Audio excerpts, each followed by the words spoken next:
सुब्याबाट सुरु भएको डुगु पूजा विशेष गरिकन अक्षय तृतीया वैशाख शुक्ल तृतीया त्यसपछि आएर त्यसको पछिको आउने आइतबार अथवा बिहिबार मध्येको दिनलाई तौदिन भनेर अझ भव्य रूपमा मनाउने र त्यसपछि प्रत्येक आइतबार र बिहिबार फेरि डुगु पूजा गर्न मिल्ने गरिकन यो सिठीसम्म ज्येष्ठ शुक्ल षष्ठीसम्ममा चाहिँ डुगु अथवा डुगु पूजा गर्नुपर्ने परम्परा हामी कहाँ बसेको देखिन्छ हो।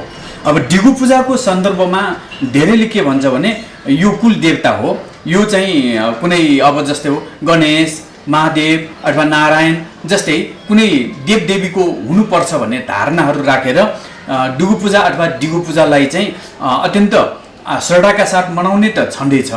तर यसमा चाहिँ गहिरेर हेर्दाखेरि यो हाम्रो कुल देवता अथवा कुल पुरुष जसले हामीलाई प्रथम पटक हामीलाई मानिस भएर जन्म दिनको लागि चाहिँ यहाँ चाहिँ पृथ्वीमा भनौँ न यो धरतीमा चाहिँ पर्दापन गर्नुभएका प्रथम पुरुष कुल पुरुषहरूको सम्झनामा हामीहरूले प्रत्येक वर्ष उहाँहरूलाई चाहिँ सम्झने यो एउटा महत्त्वपूर्ण परम्परा हो। अब विशेष गरिकन गएको 2 वर्ष जति कोरोनाको कारणले गर्दाखेरि डुगु पूजा अथवा डिगु पूजा अथवा दिवाली पूजा कुल पूजा राम्रोसँग मनाउन पाएका थिएनौँ र यो वर्ष पनि कोरोनाको कारणले केही पूजाहरूमा चाहिँ अप्ठ्यारो होला कि भन्दै पनि हाम्रा अरू जात्राहरू जस्तै डिगु पूजा अथवा दिवाली पूजा आगममै आइपुगेको छ र यो अवस्थामा चाहिँ हामीले प्रत्येक वर्ष मनाउनु पर्ने डुगु पूजा अथवा डिगु पूजा यो 1-2 वर्ष जुन कोरोनाको कारणले गर्दाखेरि सीमित रूपमा गर्न मात्र पर्दाखेरि मान्छेलाई चाहिँ आफ्नो डुगु देव अथवा चाहिँ कुल देवता प्रतिको आस्था यो वर्ष चाहिँ अत्यन्तै धुमधामसँग चाहिँ डिगु पूजा गर्नेमा देखियो। डिगु पूजा अथवा डिगु पूजा यो वास्तवमा भन्ने हो भने हरेक वर्ष मनाउनु पर्ने एउटा महत्त्वपूर्ण संस्कृति परम्परा हो र कुल देवता अथवा जो हाम्रा पुर्खाहरू हुन् उहाँहरूको सम्झनामा जसरी हामीले प्रत्येक वर्ष उहाँहरूको श्राद्ध गर्छौँ, उहाँहरूलाई सम्झने श्राद्ध गरे जस्तै उहाँहरूलाई सम्झने अर्को एउटा महत्त्वपूर्ण दिन भनेको चाहिँ डिगु पूजा हो। अब डिगु पूजाको सन्दर्भमा धेरैले के भन्छ भने यो कुल देवता हो, यो चाहिँ कुनै अब जस्तै हो गणेश महादेव अथवा नारायण जस्तै कुनै देवदेवीको हुनुपर्छ भन्ने धारणाहरू राखेर डुगु पूजा अथवा डिगु पूजालाई चाहिँ अत्यन्त श्रद्धाका साथ मनाउने त छँदैछ।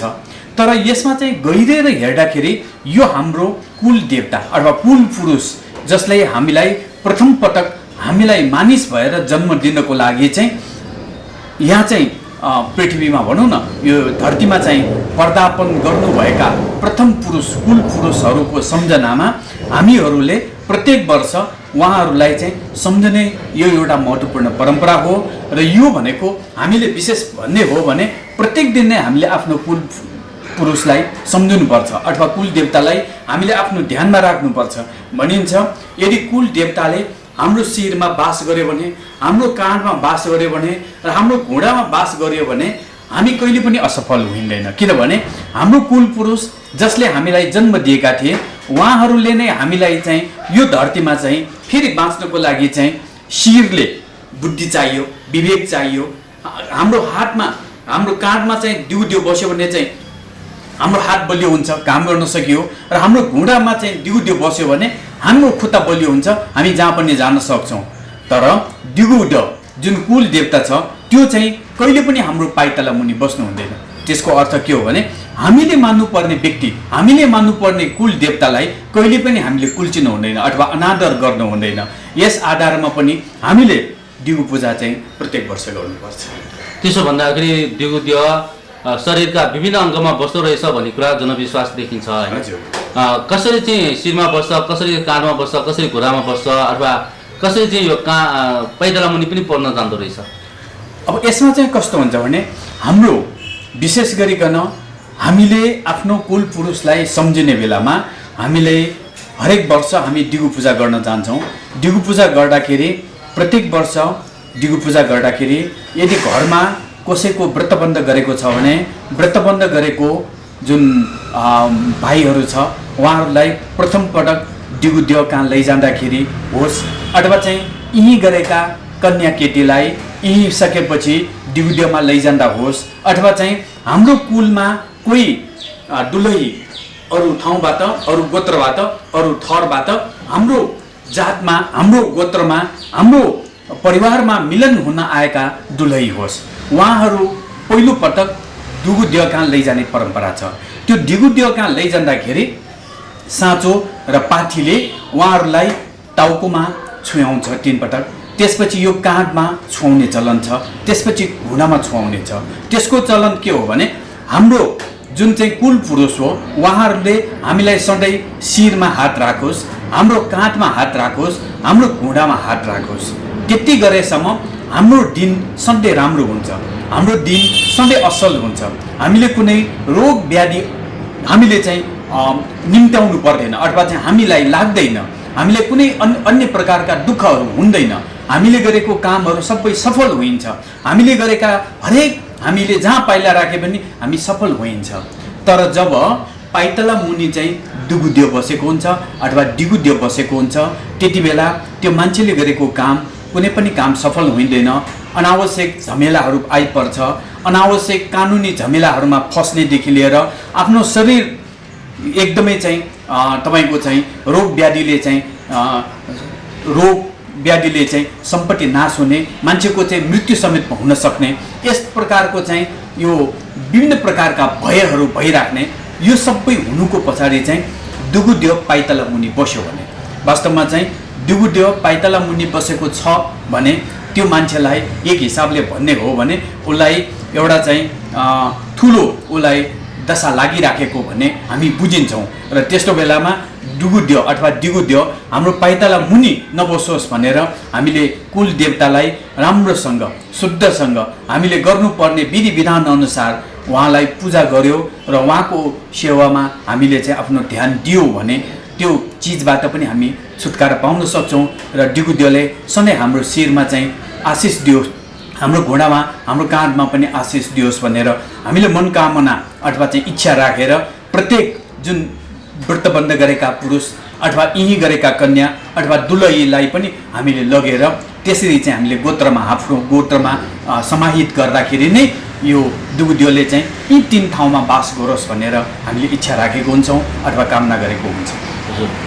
अब मानव सभ्यताको विकास पाषाण युगदेखि क्रमिक रूपमा हुँदै आएको छ भनेर चाहिँ समाजशास्त्रहरूले चाहिँ विश्लेषण गर्ने गर्छन् होइन।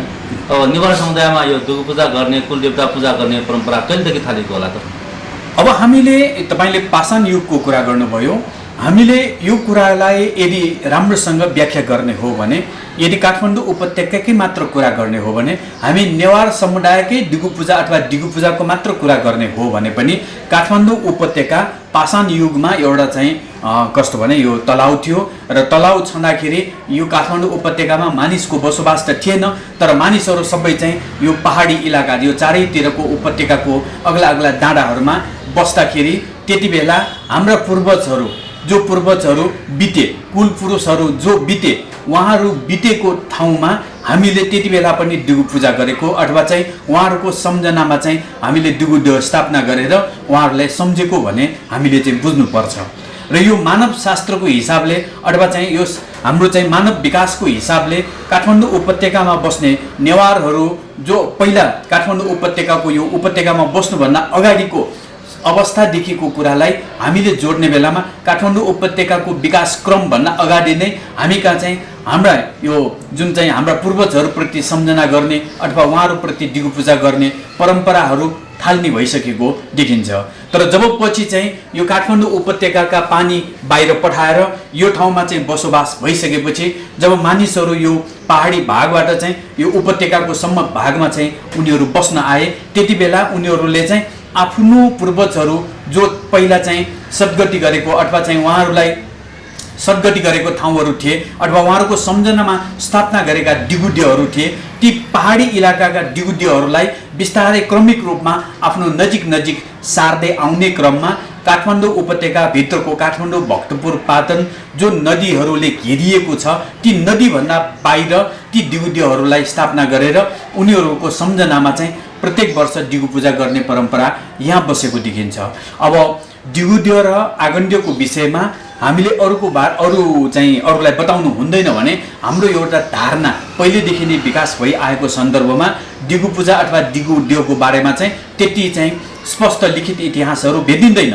तर पनि के हो भने यो दिगुदियो अथवा दिगुदियो भनेको कुनै अमूर्त देवता, कुनै रूप नभएको देवता, कुनै त्यसको चाहिँ आकृति नभएको देवताको रूपमा एउटा ढुङ्गा एउटा शिला मात्र स्थापना गरेको सन्दर्भमा ती शिलाहरू कुन देवता होला त भनेर चाहिँ अहिले पनि अनुसन्धानको विषय बन्न परिसकेको समयमा हामीले चाहिँ यो दिगुदियो अथवा दिगुदियो भनेको कुल देवता हो अथवा कुल देवता भनेको हाम्रो प्रथम पुरुषहरू हुन् र हामीले विशेष गरिकन अघि पनि भनिसके दिगुदियो भनेको कुल देवता भयो अनि इष्ट देवता भनेको अष्टमातृका देवीहरू मातृका देवी हो। यो दुईटा कुराहरूलाई चाहिँ जुन आगन्ड्य पनि भन्छ इष्ट देवतालाई, त्यो आगन्ड्य भनेको चाहिँ विशेष गरिकन मातृका देवीहरू हुन् भने दिगुदियो भनेको चाहिँ पुरुष देवताहरू हुन् र पुरुष देवता भएको कारणले गर्दाखेरि उनीहरूलाई नगरभन्दा बाहिर खुल्ला ठाउँमा चाहिँ स्थापना गरिएको छ, जुन ठाउँमा चाहिँ हामीले प्रत्येक वर्ष यो अक्षय तृतीया र अझ भनौँ भने अक्षय तृतीया भन्दा अगाडि चैत्र कृष्ण दशमी भन्ने दिन, चैत्र कृष्ण अष्टमी भन्ने दिन छ, त्यसलाई हामी सुब्या भन्छौँ। त्यो सुब्याबाट चाहिँ खासमा चाहिँ डुगु पूजा सुरु हुन्छ र सुब्याबाट सुरु भएको डुगु पूजा विशेष गरिकन अक्षय तृतीया वैशाख शुक्ल तृतीया त्यसपछि आएर त्यसको पछिको आउने आइतबार अथवा बिहिबार मध्येको दिनलाई तौदिन भनेर अझ भव्य रूपमा मनाउने र त्यसपछि प्रत्येक आइतबार र बिहिबार फेरि डुगु पूजा गर्न मिल्ने गरिकन यो सिठीसम्म ज्येष्ठ शुक्ल षष्ठीसम्ममा चाहिँ डुगुदियो अथवा डुगु पूजा गर्नुपर्ने परम्परा हामी कहाँ बसेको देखिन्छ। यो परम्परा अब कुन कालदेखि कहिलेबाट सुरु भयो भन्ने विषयमा ती कुनै अब गोप्य रूपमा राख्ने भनेर चाहिँ भनेको हुनाले चाहिँ त्यसको खुलेन भनेर भन्नुपर्ने होइन। यहाँले चाहिँ अध्ययन अनुसन्धान गर्दाखेरि कुन राजा अथवा कुन युगबाट सुरु भएको भन्न सकिन्छ? अब हामीले चाहिँ यो दिगुदियो अथवा दिगु पूजालाई चाहिँ कुनै शासकले सुरु गरेको भन्दा पनि यो नेवारहरूले आफ्ना पूर्वजहरूलाई कुल देवतालाई सम्झेर कुल पुरुषलाई मान्ने चलन चाहिँ यो जुन अघि पनि भनिसकिन्छ हामीले पाषाण युगदेखि नै चाहिँ सुरु भएको अथवा चाहिँ जति बेला काठमाडौँ उपत्यका विकास हुनुभन्दा पहिलेदेखि नै यो पहाडी इलाकामा चाहिँ काठमाडौँ वरिपरिका डाँडाहरूमा चाहिँ नेवारहरू बसेको अवस्थादेखि नै दिगुदियो स्थापना गरेर दिगु पूजा गरेको हुन सक्छ। यो अध्ययनको विषय हो। अब इतिहासमा चाहिँ दिगुदियोको कुरा अथवा दिगु पूजाको चाहिँ उल्लेखको कुरा गर्नु पर्यो भने हामीले चाहिँ राजा अंशुवर्माको समयमा हाडी गाउँको एउटा अभिलेखमा चाहिँ कुल देवस्य भनेर चाहिँ एउटा शब्द आएको छ। त्यो कुल देवस्य श्री कुल देवस्य भनेर आएको शब्द नै यो दिगुदियोको लागि उपयोग गरेको शब्द हो र यो भनेको आजभन्दा 1450 वर्ष जति अगाडिको कुरा हो। त्यसपछि चाहिँ विशेष गरिकन यो काठमाडौँ उपत्यकाका मल्ल राजाहरूले यो दिगु तलेजु भनेर दिगुदियोलाई चाहिँ त्यसरी फेरि चाहिँ उल्लेख गरेको पाइन्छ र त्यहाँ दिगु तलेजु दिगुदियो देवाली यस्ता किसिमका चाहिँ शब्दहरू प्रयोग हुँदा हुँदै मल्लकालसम्म आउँदाखेरि चाहिँ दिगुदियोको बारेमा चाहिँ विशेष गरिकन यो मातृका देवी हिजोसम्म हामीले पुरुष देवताको रूपमा मानेको देवीलाई पछि चाहिँ मातृका देवीको रूपमा पनि दिगु तलेजुको रूपमा लिन पुगेपछि यहाँ दिगु पूजाको बारेमा चाहिँ धेरै चाहिँ एउटा विविधता चाहिँ यो ठाउँमा आएको छ र इतिहासमा देखिएका यी सबै कुराहरूलाई हामीले जोडेर हेर्दाखेरि दिगु पूजालाई चाहिँ हामीले विशेष गरिकन यो अरूलाई भन्न नहुने अरूलाई उल्लेख गर्न नहुने एउटा महत्त्वपूर्ण र आफ्नो पूर्वजहरूले गरिआएको परम्परालाई आफूले पनि त्यसलाई निरन्तरता दिनुपर्ने र यो एउटा भनौँ भने अझ एउटाले पूजा गर्दाखेरि अर्कोले पूजा समेत चाहिँ त्योसँग थाल्नी गर्न नहुने, एउटाको पूजा भइराख्दाखेरि अर्कोको पूजा रोकिराख्नु पर्ने, एक हिसाबले भन्ने हो भने एउटा गुप्त पूजा जस्तै दिगु पूजालाई चाहिँ यो एउटा लिएको सन्दर्भमा हामीले चाहिँ दिगु पूजा भनेको अब भाषिक रूपमा भन्ने हो भने त वास्तवमा चाहिँ यो दिगु पूजा भनेको वास्तवमा म भन्न खोज्छु यो जिगु पूजा हो। जिगु भनेको मेरो पूजा हो, आफ्नो पूर्वजलाई पूजा गर्ने मेरो पूजा हो र त्यसलाई चाहिँ अप्रवश हुँदा हुँदै दिगु भएर दुगु अहिले त दुगु पूजा भनेर बोकैको लगेर पूजा गर्नुपर्ने एउटा पूजाको रूपमा पनि अहिले परिभाषित भएको देखिन्छ। भनेपछि परापुरो कालमा कसरी मनाउँथ्यो? अहिले यहाँले भने जस्तै अब हरेक परिवारले खसी काटे जस्तै काट्नुपर्ने होइन, बोका काट्नुपर्ने यो परम्परा नै दुगु पूजा भनेर चाहिँ जुन परिभाषित गरियो नि होइन, अघि यहाँले भने जस्तै पुर्खाले मान्ने परम्परामा यसरी हिंसा गर्नु उपयुक्त हो? अब यसमा चाहिँ एउटा कुरा के छ भने विशेष गरिकन दिगु पूजा अथवा दुगु पूजामा यो जुन अहिले बलि दिने परम्परा छ र यसलाई हिंसाभन्दा पनि बलि भन्दा राम्रो हुन्छ। यो बलि भन्ने शब्द चाहिँ एक हिसाबले तन्त्रसँग जोडिएको परम्परा हो। तान्त्रिक रूपमा नेपालमा तन्त्रको चाहिँ धेरै बोलवाला भइसकेपछि, तन्त्रको चाहिँ एकदमै यहाँ चाहिँ प्राधान्यता प्राप्त भइसकेपछि, तान्त्रिक रूपले नगर विकास भइसकेपछि र तन्त्रमै आधारित नेवार समाजको विकास भइसकेपछि विशेष गरिकन दिगु पूजामा पनि यस किसिमका यो जुन चाहिँ बोका अथवा चाहिँ हाँस बलि दिने परम्परा बसिआएको देखिन्छ। अब यो तन्त्रभन्दा अगाडिसम्म चाहिँ वास्तविक रूपमा भन्यो हो भने यो सात्विक परम्परा नै हो। सात्विक परम्परामा अहिले पनि चाहिँ सात्विक प्लस तामसी दुवै कुरालाई अहिले जोडिएर यो पूजामा नारायणको पनि पूजा गर्नुपर्छ। नारायणलाई पूजा गर्दाखेरि घिउ, कस्टी, मह जस्ता चाहिँ वस्तुहरू अर्पण गरेर पहिलो पात वस्त्र भन्छ, पहिलो वस्त्र समेत अर्पण गरेर सिनस्वाङ जस्ता चाहिँ फुलहरू लगाएर जुन किसिमले नारायणलाई पूजा गरिन्छ त्यो सात्विक परम्परा हो। र यो सात्विक परम्पराबाट पूजा गरिसकेपछि अब हाम्रो तामसी पूजा पनि छ। तामसी पूजा गर्दाखेरि हाम्रो तन्त्र प्रधान पूजा हुन्छ। तन्त्र प्रधान पूजामा चाहिँ हाम्रो बलि दिनुपर्छ, त्यहाँ चाहिँ अमेयहरू चढाउनुपर्छ, विभिन्न प्रकारका त्यहाँ चाहिँ मासुका परिकारहरू चढाउनुपर्छ, समयपछि चढाउनुपर्छ र समयपछिसँगै खानुपर्छ।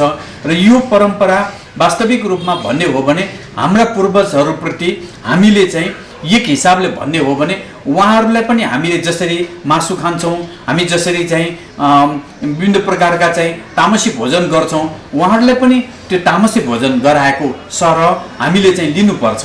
र यो कुराहरूलाई हामीले चाहिँ यहाँ भनिराख्दाखेरि दिगु पूजामा हुने जुन एउटा बलि प्रथा छ त्यो बलि प्रथा भनेको यसको महत्त्वपूर्ण एउटा चाहिँ पक्ष पनि हो। र यही महत्त्वपूर्ण पक्षलाई नै जोडिएर अहिले पनि चाहिँ विशेष गरिकन क्षमा पूजा गर्दाखेरि बलि दिनु पर्दैन। मात्र क्षमा पूजा गर्दाखेरि हामीले एउटा हाँसको अन्डा मात्र चढाए पनि त्यो पूजा एकदमै चाहिँ तपाईँको उच्च कोटिको पूजाको रूपमा लिइन्छ। तर जब घरमा चाहिँ कुनै ठुलो चाहिँ विधि विधानहरू भएको छ, जस्तो व्रतबन्ध विवाहहरू भएको छ भने त्यो वर्ष चाहिँ विशेष दिगु पूजा हुन्छ, दिगु पूजा हुन्छ। त्यति बेला हामीले बोकाकोलाई बलि दिनुपर्ने प्रचलन छ। यदि यही गरेको छ भने त्यहाँ हाँस बलि दिनुपर्ने, हंस बलि भनेर हंस बलि दिनुपर्ने परम्परा छ। र छाग बलि भनेको बोकाको बलि दिने र हंस बलि भनेको हाँसको बलि दिने, जुन यो दुईटा चाहिँ प्राणीहरूको चाहिँ बलि दिएर गरिने पूजालाई चाहिँ तन्त्रको सबैभन्दा उच्चतम बिन्दुमा गरिने पूजा गर्दाखेरि गर्नुपर्ने प्रथा भएको कारणले गर्दाखेरि यो प्रथालाई अहिलेसम्म पनि निरन्तरता दिँदै आएको हो। यो वर्ष दिनको एकपल्ट गर्नुपर्छ भनेर भन्नुभयो होइन? नेवार समुदायले मात्रै यो आयोजना गर्छ कि अरू समुदाय पनि यस्तो खालको कुलदेवता पूजा गर्ने त चलन छ क्या होइन? दिवाली पूजा भनेर चाहिँ के छ त्यस्तो? छ। यसमा चाहिँ एउटा कुरा के छ भने अब नेवार मात्र मानिस होइन, मानिस त सबै मानिस हुन्। अब नेवार समाजले गरिआएको दिगु पूजा अथवा दुगु पूजा जस्तै चाहिँ हाम्रो काठमाडौँ उपत्यका यसको बाहिर काठ क्षेत्रदेखि लिएर पूर्व मेचीदेखि पश्चिम महाकालीसम्म जहाँ पनि नेपालीहरू बसेको हुन्छ उहाँहरूले पनि दिगु पूजा गरेको हुन्छ। र दिगु पूजा विशेष गरिकन खस क्षेत्रीको पनि दिगु पूजा हुन्छ भन्दाखेरि उहाँहरूको दिगु पूजा हाम्रो जस्तो प्रत्येक वर्ष गर्नुपर्ने छैन। उहाँहरूको एउटा प्रचलन के छ भने यो अलि उदारवाद पनि हुनसक्छ। यो पहिला त प्रत्येक वर्ष नै गर्नुपर्ने, तर यो एकदमै चाहिँ आफ्नो कुल देवतालाई सम्झेर यो जुन गर्नुपर्ने परम्परा छ।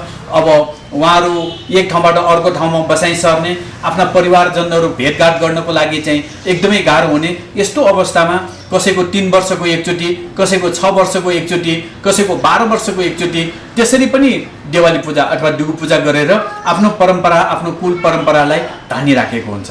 अब हामीले यो कुरा गर्दाखेरि के नेपालीहरूको मात्र अथवा नेवारको मात्र दिगु पूजा हुने हो त? तर दिगु पूजाकै जस्तै दिगु पूजा त भनिँदैन, दिगु पूजा अथवा दिवाली पूजा जस्तै जापानमा पनि गरिन्छ। जापानमा पनि प्रत्येक वर्ष यहाँका जापानिजहरू आफ्नो परिवार कुल पुरुषहरूको जहाँ सटगटी गरेको थियो त्यो सटगटी गरेको ठाउँमा उहाँहरू चाहिँ घरमा सबै चिजहरू एकदमै चाहिँ मिठो परिकारहरू पकाएर उहाँहरू रक्सीहरू लिएर वाइनहरू लिएर अथवा रक्सीहरू लिएर उहाँहरू त्यो जुन चाहिँ चिहान हुन्छ नि मान्छे गढेको चिहानको वरिपरि बसेर एक दिन चाहिँ रमाइलो गर्छ। त्यस्तै इटालीतिर हेर्न गयो भने अथवा चाहिँ युरोपतिरका पश्चिम युरोपको विभिन्न भागमा पनि यस्तै प्रकारको चाहिँ परम्परा छ। यसरी चाहिँ आफ्नो जो पूर्वजहरूलाई चाहिँ सद्गति गरेको ठाउँ छ त्यो चिहानमा गएर चाहिँ एकचोटि चाहिँ वर्षको एकचोटि चाहिँ उहाँहरूले रक्सी अथवा वाइनहरू लिएर अनि विभिन्न प्रकारका मिष्टान्न खानाहरू बोकेर गएर उहाँले पहिला चढाउने चिहानमा अनि बाँकी भाग त्यहीँ बसेर वरिपरि बसेर खाने चलन छ। भनेपछि हाम्रो गर्ने दिवाली अथवा दिगो पूजा र यो जापान अथवा चाहिँ युरोपतिर गर्ने परम्परामा त धेरै चाहिँ मिल्दोजुल्दो छ।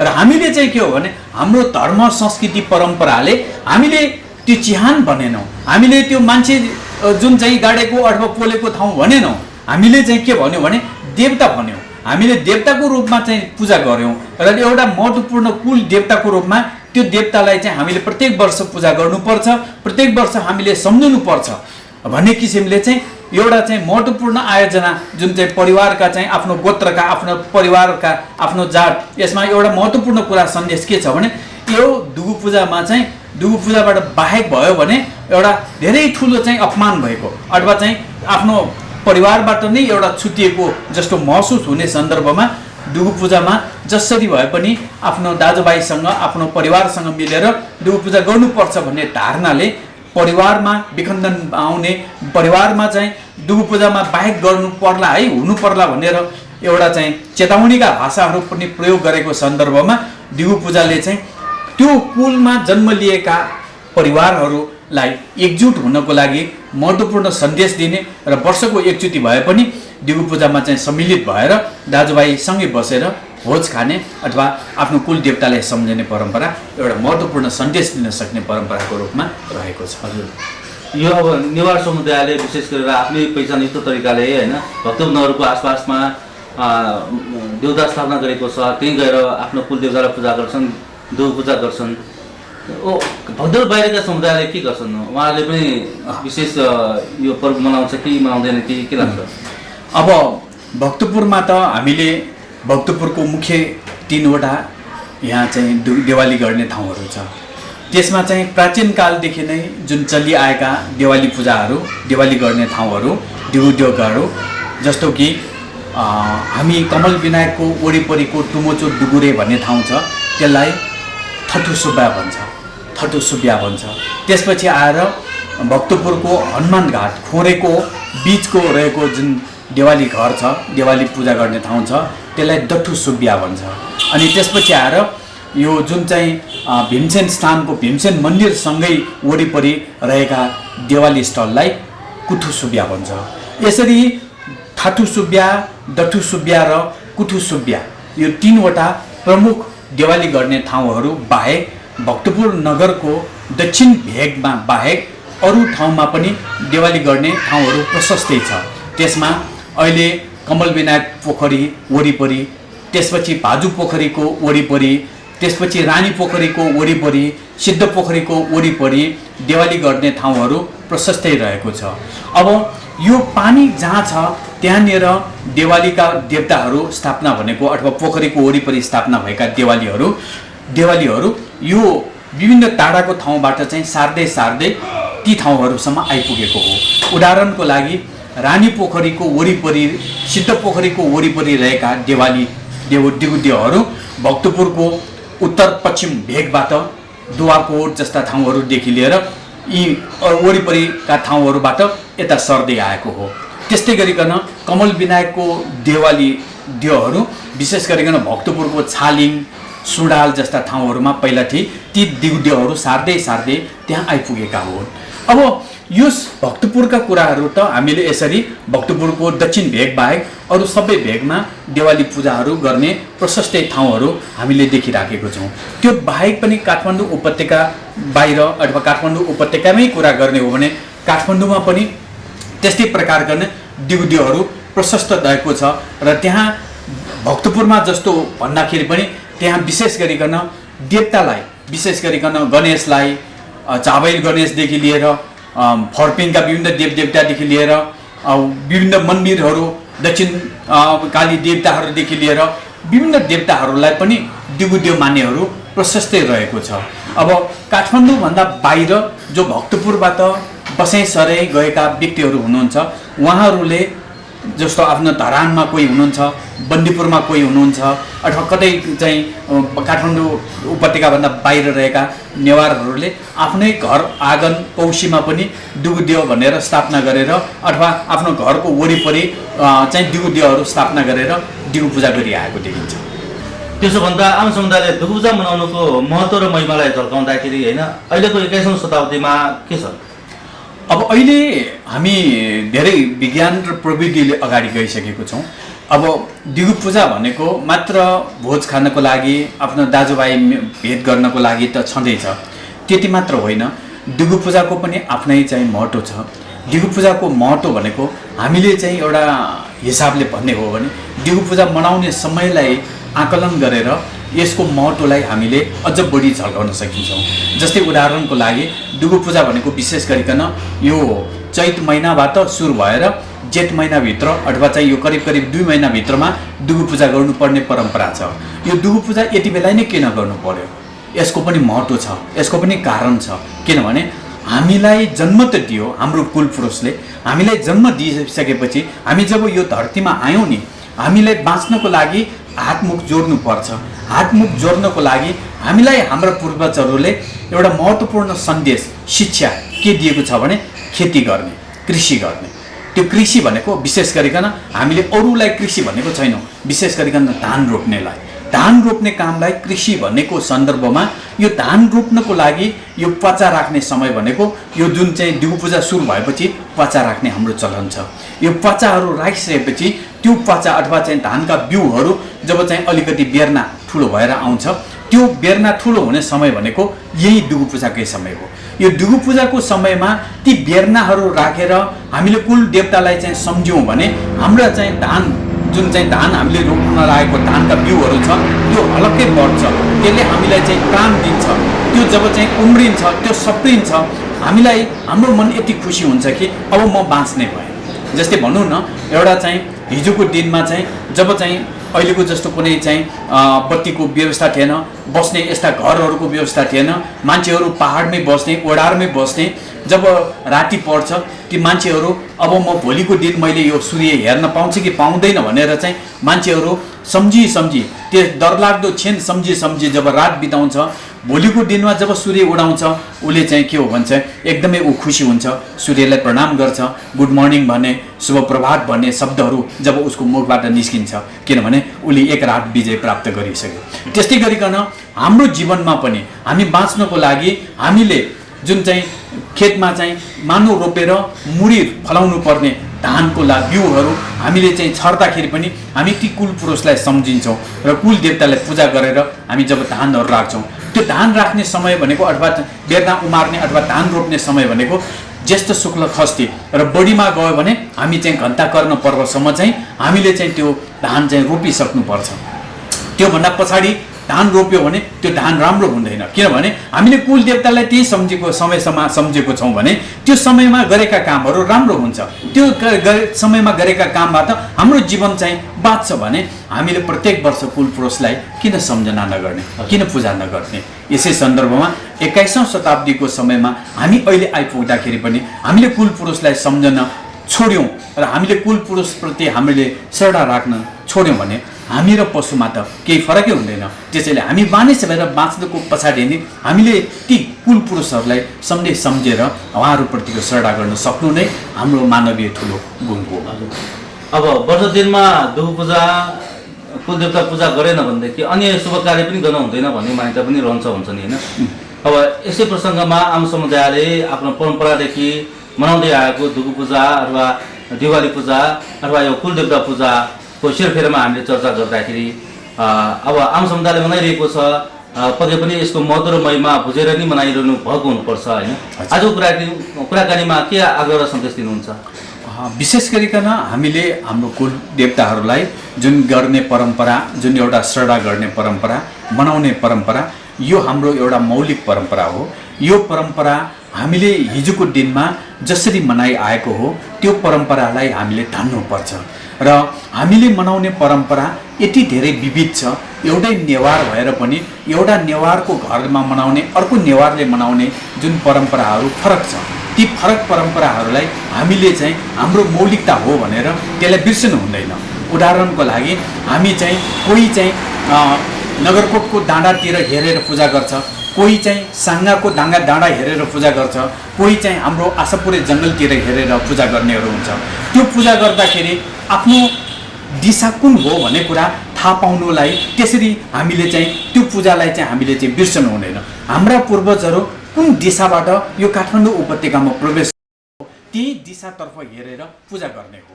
जस्तै कोही पश्चिमतिरबाट आएको छ भने पश्चिमतिरतर्फ पूजा गर्न जानेहरू उहाँहरू पश्चिम दिशाबाट आएको। त्यस्तै गरिकन उत्तरबाट कोही आएको छ भने उहाँहरू अहिले उत्तर दिशातर्फ गएर पूजा गर्नुहुन्छ। जस्तै झौखेल, दुवाकोट यस्ता ठाउँमा गएर पूजा गर्नुहुन्छ। कोही व्यक्ति पूर्वतिरबाट प्रवेश गरेको छ, पूर्वमा पनि कोही मान्छे नगरकोटको डाँडाबाट प्रवेश गरेको छ, त्यसलाई खुजकुङ सुजकुङ भन्छ। त्यस्तै गरिकन साङ्गाकुङ भन्छ, अर्को चाहिँ खुजकुङ भन्छ। यसरी विभिन्न दिशाबाट प्रवेश गरेका व्यक्तिहरू हाम्रा पूर्वजहरू हुन्। उहाँहरूलाई नै सम्झेर हामीले त्यही दिशातर्फ हेरेर पूजा गर्ने हो। त्यसैले यो परम्पराहरूदेखि लिएर हामीले अघि भने डुगु पूजामा धेरै कुराहरू हुन्छ। डुगु पूजामा गर्ने पूजा राजसी पूजा पनि हुन्छ अथवा तामसी पूजा पनि हुन्छ, सात्विक पनि हुन्छ, तामसी पनि हुन्छ।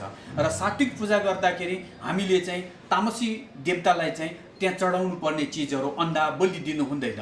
त्यस्तै तामसी पूजा गर्दाखेरि नारायण भगवान जो राजसी अथवा चाहिँ सात्विक गर्ने देवता हुन् त्यसले चाहिँ हामीले ढकीले छोप्नुपर्छ अथवा कुनै रुमालले छोपेर मात्र पूजा गर्नुपर्छ।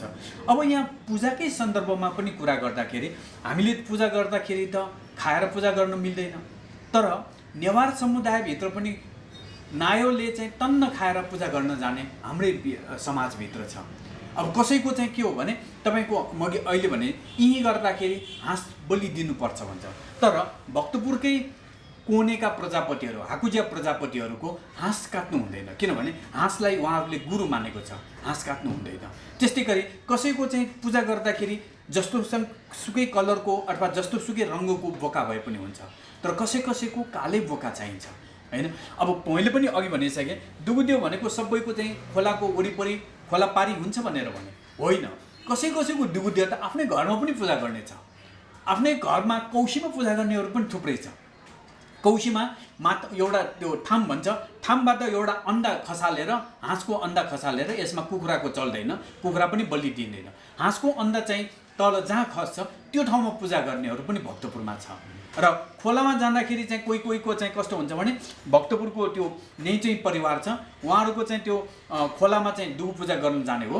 त्यहाँ खोलामा चाहिँ हेरेपछि नायोले चाहिँ कुन चाहिँ ढुङ्गामा चाहिँ पूजा गर्ने भनेर नायोले भनेपछि त्यही पूजा गर्नुपर्छ। र अर्को वर्ष जाँदाखेरि त्यो ढुङ्गा त्यहाँ हुँदैन, अर्कै ढुङ्गामा पूजा गर्छ हैन। अब कसैको चाहिँ कस्तो छ भने पहिला त तपाईँको चाहिँ स्याल आउनुपर्छ। पूजा गर्दाखेरि पूजाको थाली सबै छोडिदिन्छ, स्याल आएर स्यालले चाहिँ एउटा कुनै चिज छोएपछि स्वाङपोकायो भन्छ नि, त्यस्तो गरेपछि अनि पूजा थाल्नु पर्छ। कसैको चाहिँ पूजा सबै लग्छ, पूजा सबै फैलाएर राख्छ, त्यहाँ काग आएर कागले कुनै एउटा चिज लिएपछि पूजा सम्पन्न गर्नुपर्ने। उहाँहरूलाई कोजु भन्यो, स्याल आएर गर्नुपर्नेलाई ढोजु भन्यो हैन। यस्तो किसिमले थरदेखि लिएर उहाँहरूको पूजा गर्ने शैली र परम्परामा पनि यस्तो धेरै विविधता छ। हामी पूजा जाँदाखेरि नायो अथवा घरको परिवार मान्छे भर्याङमा जाँदाखेरि कसैले चाहिँ त्यहाँ चाहिँ नाग्नु हुँदैन, भिनाबी भनेर हामीले त्यो भर्याङमा कसैलाई नाग्न दिँदैनौँ। तर भक्तपुरकै कुलमा ननिका लाखेहरूको तपाईँको चाहिँ नायोले पूजा लिएर जाँदाखेरि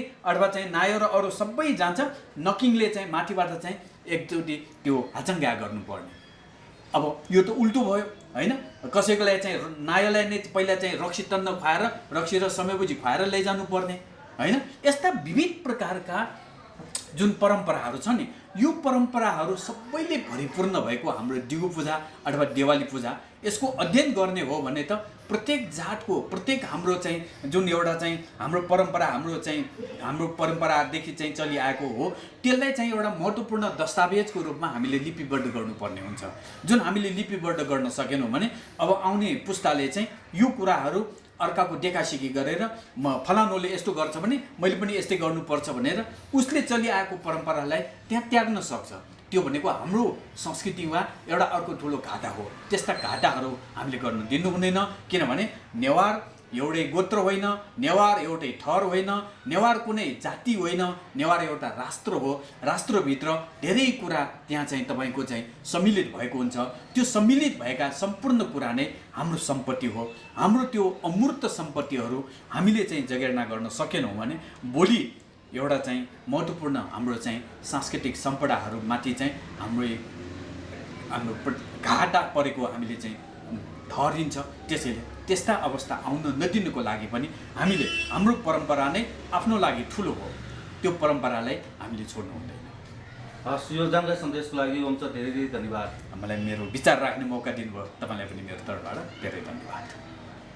सुब्याबाट सुरु भएको डुगु पूजा विशेष गरिकन अक्षय तृतीया, वैशाख शुक्ल तृतीया, त्यसपछि आएर त्यसको पछिको आउने आइतबार अथवा बिहिबार मध्येको दिनलाई तौदिन भनेर अझ भव्य रूपमा मनाउने र त्यसपछि प्रत्येक आइतबार र बिहिबार फेरि डुगु पूजा गर्न मिल्ने गरिकन यो सिठीसम्म, ज्येष्ठ शुक्ल षष्ठीसम्ममा चाहिँ डुगु अथवा डुगु पूजा गर्नुपर्ने परम्परा हामी कहाँ बसेको देखिन्छ हो।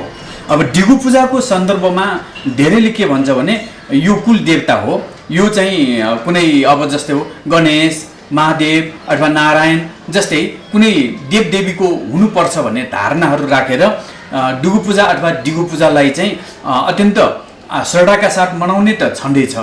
तर यसमा चाहिँ गहिरेर हेर्दाखेरि यो हाम्रो कुल देवता अथवा कुल पुरुष, जसलाई हामीलाई प्रथम पटक हामीलाई मानिस भएर जन्म दिनको लागि चाहिँ यहाँ चाहिँ पृथ्वीमा भनौँ न, यो धरतीमा चाहिँ पर्दापण गर्नुभएका प्रथम पुरुष, कुल पुरुषहरूको सम्झनामा हामीहरूले प्रत्येक वर्ष उहाँहरूलाई चाहिँ सम्झने यो एउटा महत्त्वपूर्ण परम्परा हो।